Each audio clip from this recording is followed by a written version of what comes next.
ఇది hair analysis machine.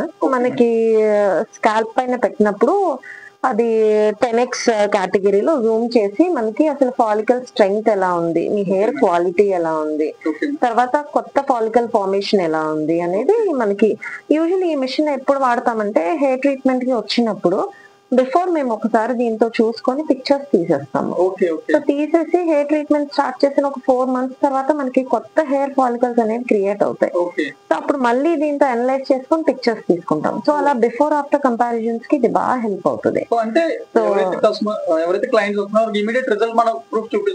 మరి అంటే ఆ కంపారిజన్స్ కి ఇది మనకి చాలా ఇంపార్టెంట్. అంటే ముందు చాలా తక్కువ ఫాలికల్ స్ట్రెంగ్త్ ఉన్న వాళ్ళు ట్రీట్మెంట్స్ అయిపోయిన వెంటనే ఆల్మోస్ట్ ఒక 3rd month ఎండ్ అయ్యేసరికి మంచిగా రీగ్రోత్ స్టార్ట్ అవుతుంది, స్ట్రాండ్ క్వాలిటీ పెరుగుతుంది, ప్లస్ ఆ స్కాల్ప్ క్వాలిటీ కూడా చాలా బాగా తయారవుతుంది.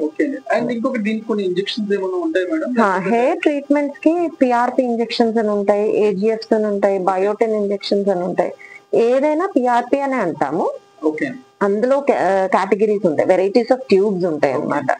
మీ బాడీ నుంచి బ్లడ్ డ్రా చేసి ప్లెయిన్ పిఆర్పి కావాలనుకున్న వాళ్ళకి పిఆర్పి ట్యూబ్ వాడతాం. లేదు నాకు ఇంకా బెటర్ రిజల్ట్స్